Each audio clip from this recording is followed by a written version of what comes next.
Live और इस वक्त हम देख सकते हैं आप कि आरजेडी ऑफिस के बाहर है, जहां पर हम जाएंगे आरजेडी ऑफिस के अंदर और कुछ लोगों से बातचीत करेंगे, जिसमें खासकर हमारा मुद्दा ये होगा कि अभी जो है तात्कालिक शासन प्रणाली को के बारे में आरजेडी का क्या कुछ सोचना है, उनका क्या कुछ कहना है बिहार के प्रोग्रेस रिपोर्ट को लेकर, उनका क्या कुछ कहना है बिहार के क्राइम रेट को लेकर। साथ ही हम ये भी जानेंगे कि इस वक्त जो है थानों में महिला को लेकर हेल्प डेस्क बनाने की बातें चल रही है, जिसको लेकर कोई भी जवाब देना नहीं चाहता। हर थाने में हम लोगों ने घूमा है, लेकिन वहाँ पर कोई भी अधिकारी प्राधिकारी जवाब देना नहीं चाहते। तो चलिए हम आरजेडी ऑफिस में चलते हैं और बातचीत करते हैं कि क्या कुछ कहना है उनका। शराबबंदी एक मुद्दा है और जैसा कि आपने कल सुना होगा कि अब जो शिक्षक गण है वो भी शराब पकड़ पाएंगे, क्या कुछ कहना है सर आप? देखिए, शिक्षक शराब पकड़ाए, यह बात तो सुनकर के ही आश्चर्य लगता है कि देश राज्य के अंदर में पुलिस महकमा क्या करेगी। अगर शिक्षक नशेड़ी को पकड़ेंगे तो बच्चों को क्या गंजड़ी पढ़ाएंगे क्या? ये बड़ा सवाल है ना। बिल्कुल बड़ा सवाल है। ये इसलिए बड़ा सवाल है कि बिहार में शिक्षक ऐसे ही बोझ से दबे हुए हैं। जनगणना का सवाल हो, वोटर लिस्ट का सवाल हो, शौचालय का सवाल हो, नीतीश जी की सभा में भीड़ नहीं जुटता हो तो उसको बुलाने का सवाल हो, हर मौके पर शिक्षकों को आप लगाते हो। दूसरी बात, सबसे बड़ी बात है कि शिक्षक संगठनों ने इसका प्रतिकार किया। उसके पास कौन सा हैंड है? कोई पुलिस बल है क्या? तो एक्साइज डिपार्टमेंट किस लिए? होम डिपार्टमेंट जो खुद इसके लिए जिम्मेदार है, जिसके मंत्री आदरणीय मुख्यमंत्री नीतीश कुमार जी हैं, वो अपनी जिम्मेदारियों को कहाँ देना चाहते हैं? वो गांव में पहले ही तो ऐसे ही विद्यालय शिक्षक के अभाव में है, जितना शिक्षक चाहिए वो है नहीं। क्वालिटी एजुकेशन का घोर अभाव है। खिचड़ी के सिवा विद्यालय में कुछ मिलता नहीं है। तो मानव संसाधन को कहाँ ढकेलना चाहते हैं? क्या विजन है गवर्नमेंट का? विजनलेस गवर्नमेंट का विजनलेस ए नोटिफिकेशन है कि आप किसी के माथे पे आप ये डाल रहे हो, शिक्षक कोई गुरु है भाई। गुरु का मतलब समझ लेना चाहिए। गुरु का मतलब अंधकार से प्रकाश की ओर ले जाने वाला। गु माने अंधकार, रू माने रोशनी होता है। एक और फिलहाल बहुत बड़ा मुद्दा है, वो ये है कि यहाँ पे चुनिंदा जो थाने हैं उसमें महिला हेल्प डेस्क का निर्माण करना। इस वक्त हम लोग कई थाने में गए जहाँ पर कोई भी बात करने को तैयार नहीं है इस बारे में, जबकि ये थाने का ही मामला है, फिर भी लोग क्यों नहीं बात करना चाहते? वो कहते हैं हमारे बड़ी अधिकारी ही इसका जवाब देंगे, लेकिन यहाँ पर सब कन्नी काटते नजर आ रहे हैं। आखिर क्यों? देखिए, कारण क्या है कि जिस हेल्पलाइन की चर्चा कर रहे हैं, हेल्पलाइन रहेगा तब ना कोई बात करेगा। सिर्फ बयान दे देने मात्र से चीज़ें स्थापित हो जाए। ये तो आज पेपर की सुर्खियां हैं और 5 करोड़ के फंडिंग की बात भी हुई। बहुत सारे सुर्खियां पेपर में है। जरा उन सुर्खियों को जरा खंगालिए। वो विज्ञापन की सुर्खियां हैं। वो सुर्खियां यथार्थ से जुड़ा हुआ नहीं है। ये जितने देख रहे हैं विज्ञापन की सुर्खियां हैं, उसके भार से ये सुर्खियां बनती है। हकीकत वो नहीं है। हकीकत राज्य विकास के पैसे के लिए बाट जो हो रहा है, रेड लाइट जला हुआ डिपार्टमेंट में, पैसे नहीं है। भ्रष्टाचार सर चढ़ के बोल रहा है। एक सेंटर होम का मामला खत्म भी नहीं हुआ, दूसरा सेंटर शुरू हो गया। गायघाट वाला क्या लगाया आरोप?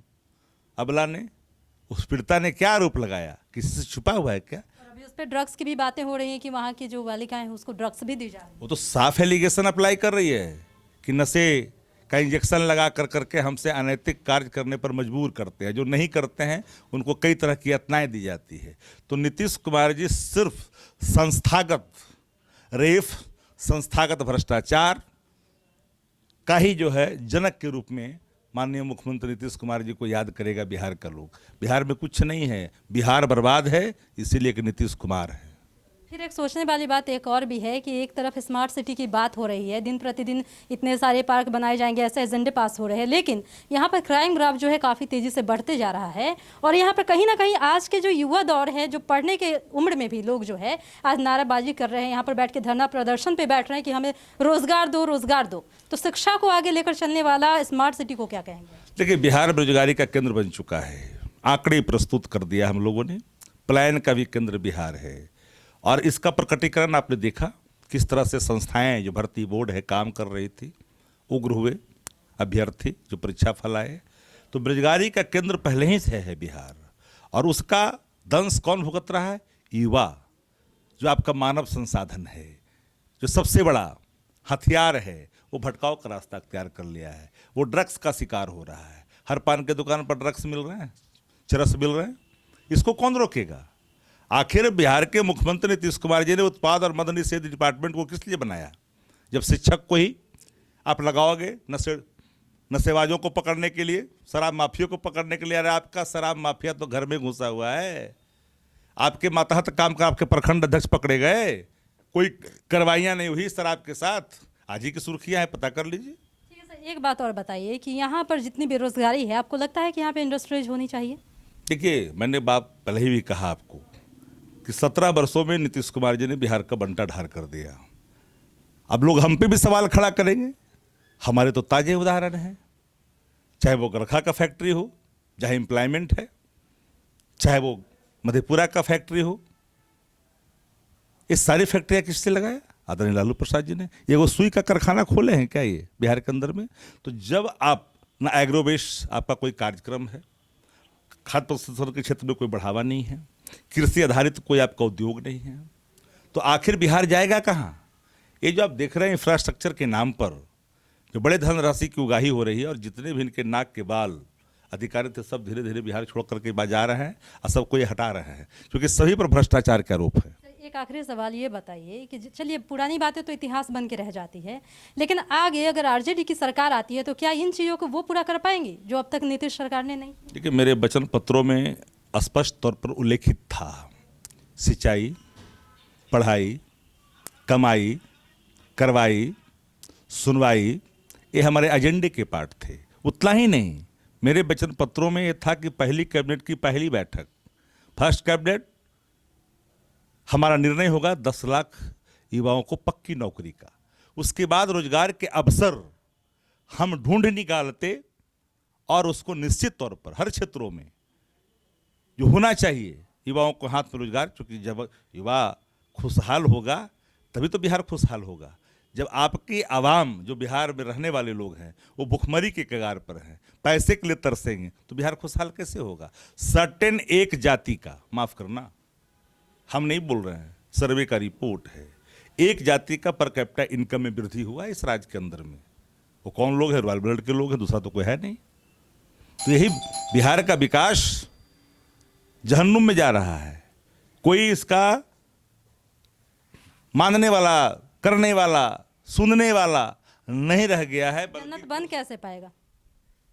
क्या करना पड़ेगा? जन्नत बन कैसे पाएगा? क्या इस गवर्नमेंट में ही इतनी कमियां हैं? अगर इच्छा शक्ति की जब घोर कमी हो, राज्य की सरकारों के पास थके हुए मुख्यमंत्री हैं, उबाऊ चेहरा, थकाऊ मुख्यमंत्री, तो इनसे कतई बिहार अब संभल नहीं रहा है, क्योंकि चौथे नंबर की पार्टी है। नीतीश कुमार जी भाजपा के बी टीम है, अब जदयू कोई पार्टी नहीं है। जदयू का तो नामकरण प्रधानमंत्री जी ने कर दिया था, जनता का दमन और उत्पीड़न, तो सिर्फ वही काम करती है as A wing Bharatiya Janata party. Janata Dal कोई इंडिपेंडेंट पार्टी नहीं रह गई है, ये बी टीम है। जिस तरह से frontal organisation Bharatiya Janata party का आरएसएस है, विश्व हिंदू परिषद है, दुर्गा वाहिनी है, बजरंग दल है, इसी तरह का एक जदयू एक उनके लिए फ्रंटल ऑर्गेनाइजेशन है जो उनके मातहत, उनके अधीन वो काम करते हैं। आपको लगता है कि आप ऐसी बातें बोल रहे विपक्षी पार्टी को बिल्कुल अच्छी लगेगी अगर वो देखेंगे? सवाल उठता है कि सच को आज की जरूरत नहीं होती। सच को स्वीकारना स्वस्थ लोकतंत्र की परिकल्पना का हिस्सा है।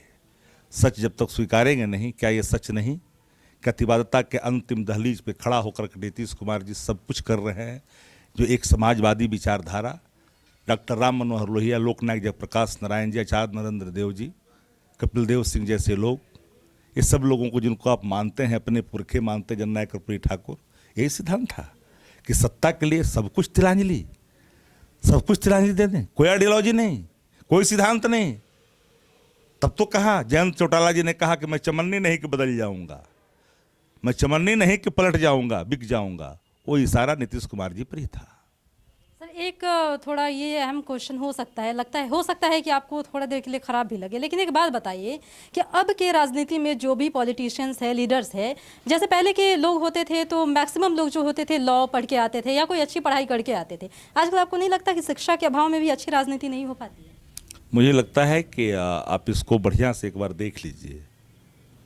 राजनीति में अच्छे लोग हैं, क्वालिटी एजुकेशन वाले लोग हैं, एजुकेटेड लोग हैं, इकोनॉमिस्ट हैं, मैथमेटिशियन हैं, साइंटिस्ट हैं। हर विधाओं से लेवरेज राजनीति का कुनबा होता है।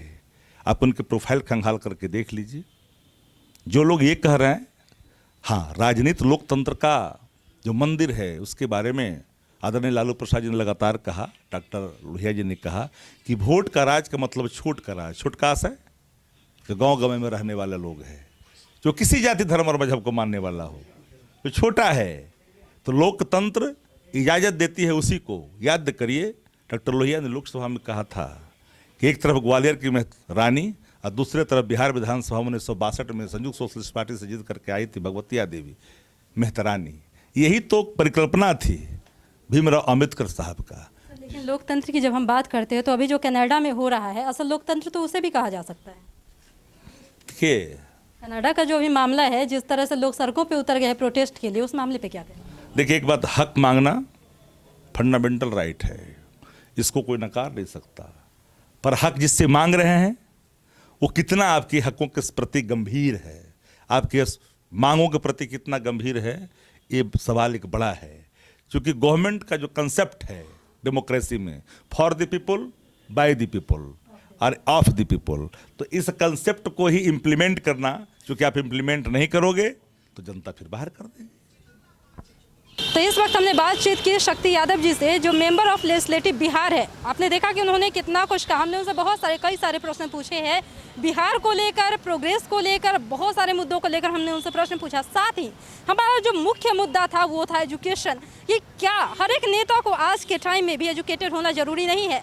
हम देख ले ऐसे महान नेताओं को, जवाहरलाल नेहरू को देख ले, सुभाष चंद्र बोस को देख ले, ऐसे नेताओं के बारे में जब भी हम बात करते हैं तो सबसे पहला उनके बारे में जो हम जानकारी पाते हैं वो ये कि उन्होंने काफ़ी डॉक्टरेट जैसी डिग्री ली थी, काफ़ी पढ़ाई की थी, जिसके वजह से वो अच्छी राजनीति कर पाए। तो एक एक राजनीति में हमें लगता है कि पढ़ाई का एक अपना अलग महत्व होता है। तो इससे जुड़े भी सवाल हमने जब उनसे पूछा तो उनका कहना है कि हमारे यहाँ के जो नेता है उसके बारे में आप उठा के इतिहास पढ़े, हर कोई डॉक्टरेट है, कोई मैथमेटिशियन है, कोई कुछ है तो कोई कुछ है, यानी उन्होंने अच्छी मिसालें दी। लेकिन हम बात करते हैं उन्हीं के पार्टी के तेज प्रताप यादव और तेजस्वी यादव का। क्या इन्होंने उस लेवल की शिक्षा पाई है जिसको लेकर हम उनके लिए, वो हमारे लिए प्रेरणा बन सकते हैं या हम उनका मिसाल दे सकते हैं? खैर, और भी ऐसे ही वीडियो अपडेट्स के लिए देखते रहिए हमारे चैनल APM लाइव।